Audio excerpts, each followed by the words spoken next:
Bonjour à tous les Ivoiriens et bonjour à toutes les Ivoiriennes.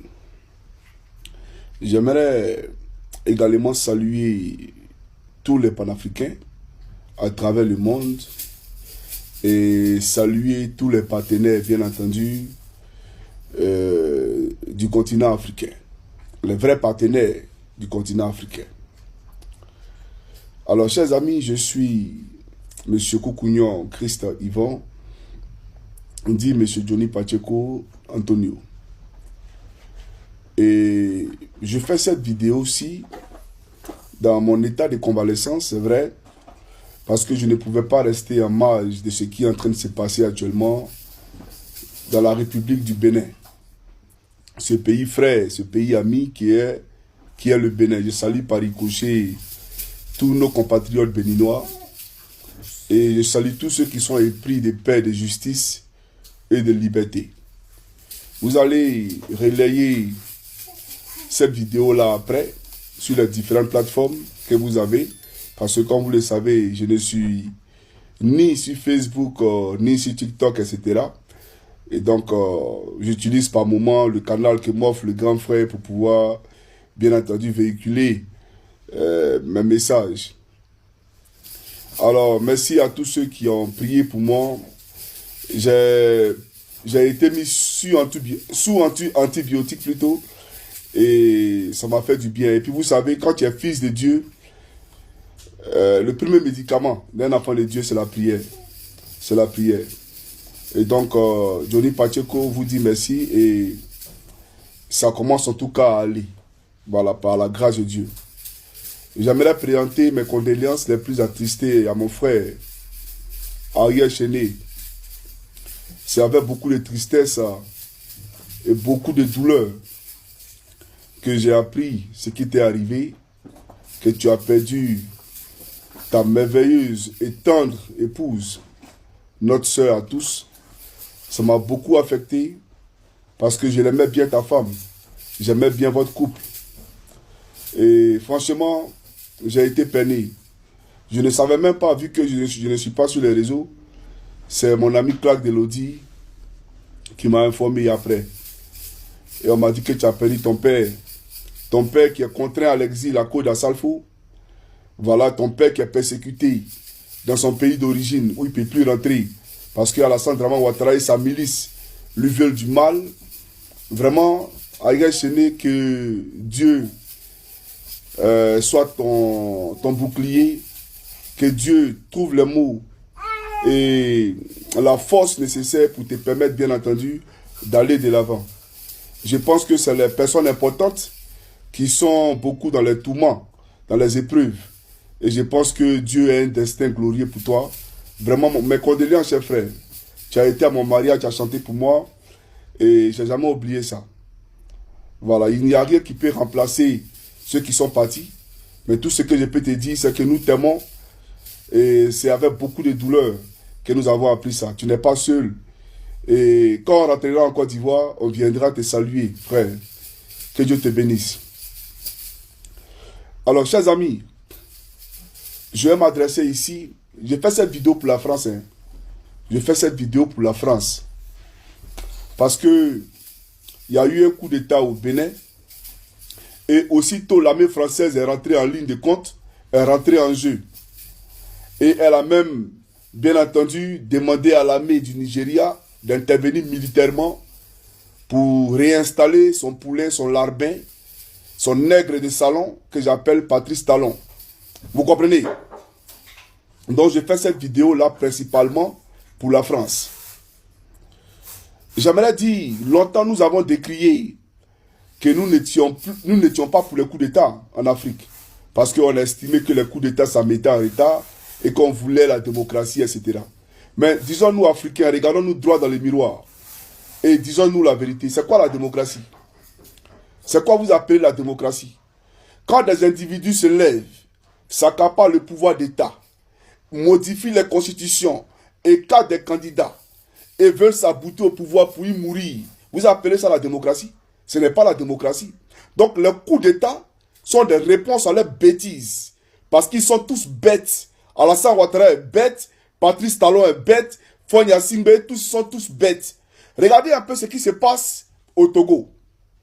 Voici quelqu'un qui, normalement, est à la fin de son mandat, qui doit quitter le pouvoir. Et qui dit, pensant que les Togolais sont des oiseaux, des zouaves, d'accord, qui ne savent pas réfléchir d'eux-mêmes, non, on va faire un régime parlementaire. C'est-à-dire qu'on va donner le pouvoir à un premier ministre. Ça veut dire que logiquement, d'un état de droit, un état censé, Fonya Singbe n'est plus rien. Il n'a plus le pouvoir puisque c'est un régime parlementaire désormais. Et que c'est le premier ministre qui a les rênes du pouvoir.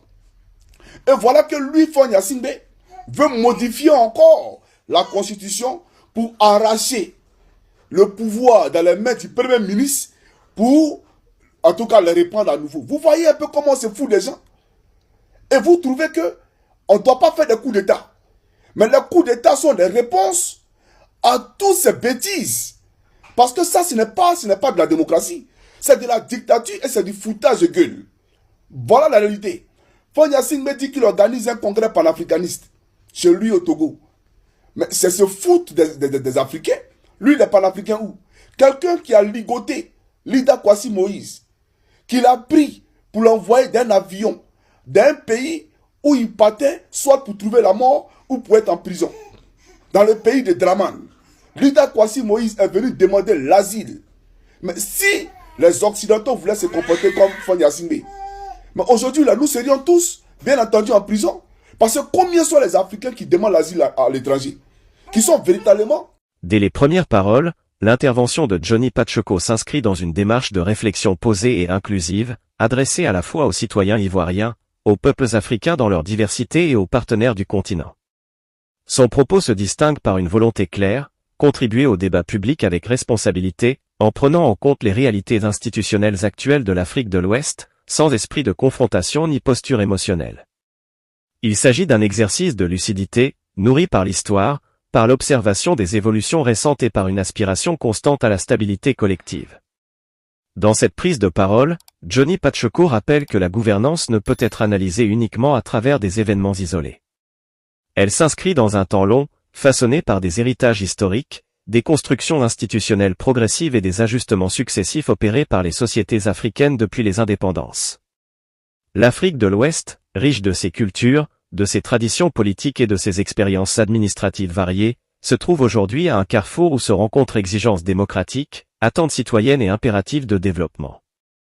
L'exemple du Bénin, présenté comme un État frère, permet d'illustrer cette réflexion élargie.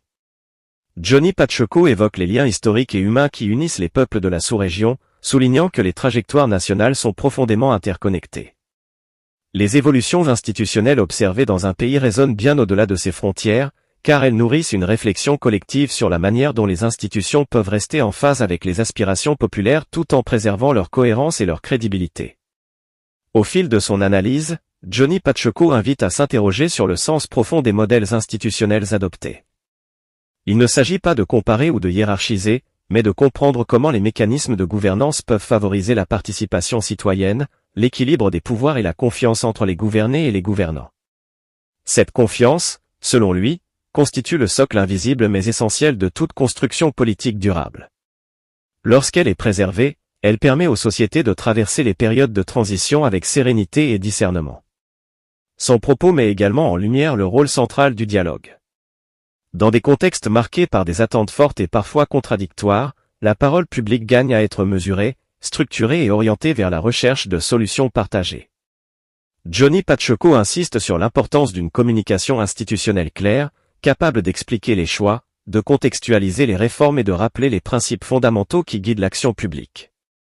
Une telle approche contribue à renforcer la cohésion sociale et à éviter les incompréhensions durables. L'analyse s'élargit ensuite aux relations entre l'Afrique de l'Ouest et ses partenaires extérieurs. Johnny Pacheco adopte une posture équilibrée, rappelant que la coopération internationale repose sur des intérêts partagés, mais aussi sur le respect mutuel et la compréhension des spécificités locales.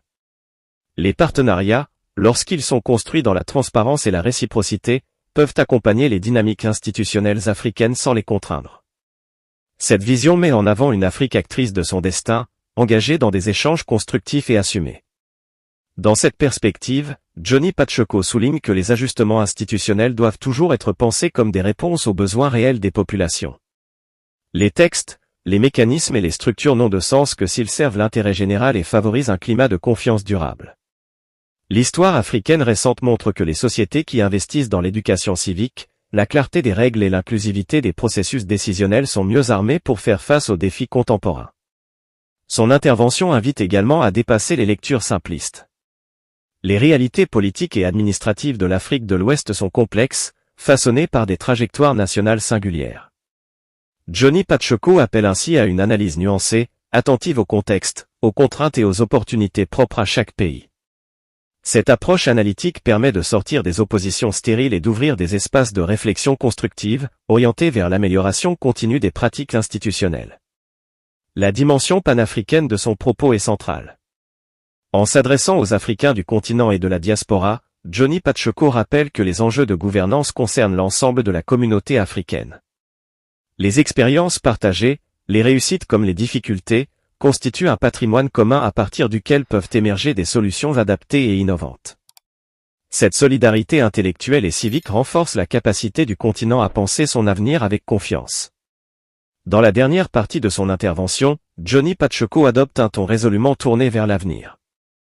Il exprime sa conviction que l'Afrique de l'Ouest dispose de ressources humaines, culturelles et institutionnelles suffisantes pour consolider ses trajectoires de gouvernance. L'essentiel réside dans la capacité à maintenir le dialogue, à respecter les cadres établis et à faire évoluer les institutions dans un esprit de responsabilité collective. Son message se conclut par une note d'espoir mesurée, fondée sur la sagesse africaine et la force du temps long.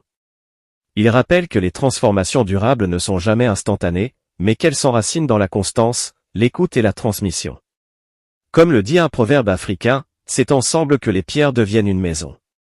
Cette image résume l'esprit de son intervention, une invitation à bâtir patiemment, collectivement et avec discernement l'avenir institutionnel de l'Afrique de l'Ouest.